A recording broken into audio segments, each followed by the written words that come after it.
ఇదే విషయంపై ఒకసారి మనం దామోదర్ రావు గారి దగ్గరికి వెళ్దాం. దామోదర్ రావు గారు ప్రస్తుతం మనం అనంత్ రెడ్డి గారు చెప్పినట్టుగా బకాయిలు మాత్రం చెల్లెదీయలేదు అని ఖచ్చితంగా చెప్తున్నారు. అలాగే మనం ఒకసారి చూసినట్టయితే 2017 నుంచి వెళ్ళి 2024 వరకు ఏవైతే పదవి విరమణ చేశారో వారికి రావాల్సిన పిఆర్సీను ఖచ్చితంగా 2014, 15, 25లో ఎప్పుడైతే మొన్న జరిగిన సమ్మెలో ఆందోళన చేపట్టిన సమయంలో ప్రభుత్వం అంగీకరించింది. అంగీకరించిన తర్వాత కూడా ఇప్పుడు కాలయాపన చేస్తున్నారు. ఈ విషయంపై మీరేమంటారండి? సార్, నేను పోర్సైట్ టీవీ వారికి ముందుగా కృతజ్ఞతలు సార్.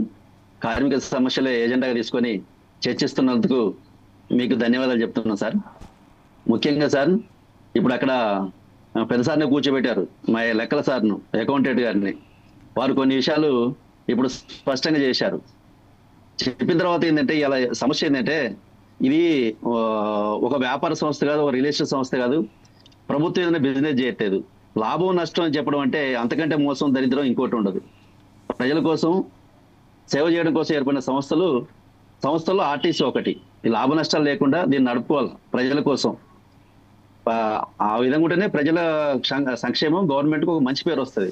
అది వదిలిపెట్టుకొని ఇవాళ ఈ గవర్నమెంట్కి ఎంత మంచి పేరు వస్తుందండి. ఇప్పుడు 0 టికెట్లు పెట్టారు, మహిళలకు ఫ్రీ టికెట్ పెట్టారు. దానివల్ల గవర్నమెంట్కు మంచి పేరు వస్తుంది. దానివల్ల ఏం చేయాలా? ఆ డబ్బులు మొత్తం ఆర్టిస్ట్కి పే చేయాలా? అది వాస్తవంగా ఎంత ఎవరు చెప్పట్లేరు. ఎంతమంది ఎక్కితే ఆర్టిస్ట్ లాభాలు వస్తుంది. ఆర్టిస్ట్ ఉన్నత స్థితిలో తీసుకుపోయింది ప్రభుత్వం చెప్తుంది. మరి ఇవాళ లివ్ ఎన్కేష్మెంట్ రిటైర్ అయినతో ఎందుకు చేయట్లేదు సార్? 2022 నుండి ఈ రోజు వరకు లివ్ ఎన్కేష్మెంట్ బకాయిలున్న రిటైర్డ్ ఎంప్లాయీస్ సుమారు 14 నుండి 15,000 వరకు బకాయి పడింది గవర్నమెంట్. మరి ఇది ఎంతవరకు కరెక్ట్ అండి? ఇవాళ కార్మికుడు అనేవాడు 30-35 సంవత్సరాలు పని చేసుకొని సెలవు తీసుకోకుండా, సెలవు పొజిషన్ లేక, జ్వరం వచ్చినా, దగ్గు వచ్చినా, ఇంకా పొద్దున్న లేతే అహర్నిశలు ఆర్టిస్ట్ కోసం పనిచేస్తాడు. ఆర్టిస్ట్ కోసం, అమ్ముకోవడం కోసం కష్టపడే కార్మికుడికి రిటైర్ అయిన తర్వాత దండేస్తున్నావు, పంపిస్తున్నావు. ఆ రోజే ఆ కార్మికుడికి ఎంత వస్తున్నాయో కూడా లెక్కలేసి ఆ కార్మికుడికి డీడీఎల్ రూపంలో గతంలో ఇచ్చేవారు. ఆ కార్మికుడు ఆ రోజే సంస్థకు నమస్తే పెట్టి బాధపడుతూ ఏదో చేసుకుంటూ ఇంతకాలం సర్వీస్ చేసిన ఈ మిగతాది శే జీవితం, కుటుంబం కోసం, వాళ్ళ కోసం సుఖంగా బతకడం కోసం ఆలోచిస్తాడు. కానీ ఇదేందండి, ఇలా కార్మికులకు ఒక పిఎఫ్ ఇస్తే ఎన్కాష్మెంట్ ఇవ్వరు, ఎస్బిటి ఇవ్వరు, ఇంకో ఎడిట్ ఇవ్వరు. ఈ రకంగా కార్మికుని ఇబ్బంది పాలు చేయడమే కదండి. ఈ ఏరియాస్ ఈ రిటైర్మెంట్ టైంలో వాళ్ళు ఏదో సుఖంగా ఉండాల్సింది పోయి ఈ బెనిఫిట్స్ రాకపోవడం వల్ల వాళ్ళు కూడా అవసరమైతే అవుట్ సోర్సింగ్ ఉద్యోగం చేసుకున్న పరిస్థితి, 10,000కి 20,000 పనిచేస్తే మెయింటెనెన్స్ పని వస్తాయి. ఈ గవర్నమెంట్ ఎప్పుడో తెలియని పరిస్థితుల్లో ఈ విధంగా ఉంది. చాలా తప్పండి. ఇంకొక విషయం చెప్పదలుచుకున్నాను సార్. ఆర్టీసీ మాకు సిసిఎస్ ఇవ్వాల్సింది మాకు 1,19,000 కోట్ల 1,019 కోట్ల రూపాయలు మా ఆర్టీసీకి జమ చేయాలి.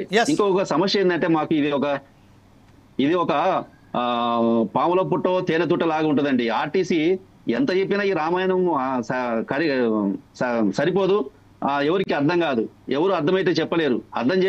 చెప్పుదామన్నా ఎన్నో విషయాలు మర్చిపోయే పరిస్థితి ఉంటాయి.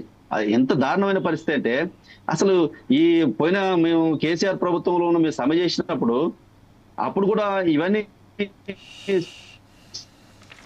చర్చకు వచ్చినాయి. అప్పుడు మేము కూడా ఏంటంటే దాని మీద ఒంటికాలతో ఎగిరే వాళ్ళం. మా లీడర్లు అదే విధంగా చేశారు, మేము కూడా అదే విధంగా చేశాం. ఇన్ సర్వీస్ ఉన్నాం కాబట్టి. అసలు ఎవరు తిన్నారంటే గత ప్రభుత్వం తిందని చెప్పేవారు. అసలు ఒక విషయం ఏంటంటే, మేము కూడా మా మేనేజ్మెంట్ ఎక్కడ తప్పు చేసిందంటే, వాస్తవంగా ఈ పాలక సిసిఎస్ అనేది ఒక ఆర్టీసీ కార్మికులు వాళ్ళ లోన్ల కోసం, వాళ్ళ అవసరం కోసం సద్వినియోగం చేసుకోవడం ఒక ముఖ్యమైన సంస్థ. అది లోన్ పెట్టుకుంటే వారి లోన్ వచ్చేది. అట్లాంటి సంస్థను ఈ మేనేజ్మెంట్, అందులో అటెండర్ నుండి ఆఫీసర్ వరకు ఆర్టీసీ షేర్ హోల్డరు, ఆర్టీసీ కార్మికుడే షేర్ హోల్డరు. వాళ్ళ డబ్బుల నుండే వాళ్ళకి వేతనాలు ఇస్తారు. ఒక వైట్ పేపర్ తీసుకున్నా అది కార్మికుడి సొమ్మే. ఆ కార్మికుడి సొమ్ము వీళ్ళు ఆర్టీసీకి ఇచ్చి తప్పు చేశారు. ఏది బోర్డు, పాలక మండలి బోర్డు, అప్పుడున్న లీడర్షిప్, నాకైతే ఇంకా లోతులకు పోదలుచుకోలేదు, మాట్లాడదలుచుకోలేదు. ఆ డబ్బు ఏ కార్మికుని అడిగి ఆర్టీసీకి 1,19 కోట్ల వీటిలో ఇవ్వడం తప్పు.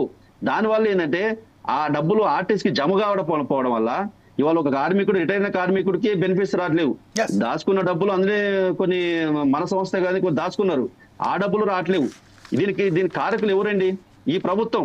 ఎందుకంటే ఆ రోజు మేము ఒక మాట మాత్రం చెప్పాల్సి వస్తుంది సార్.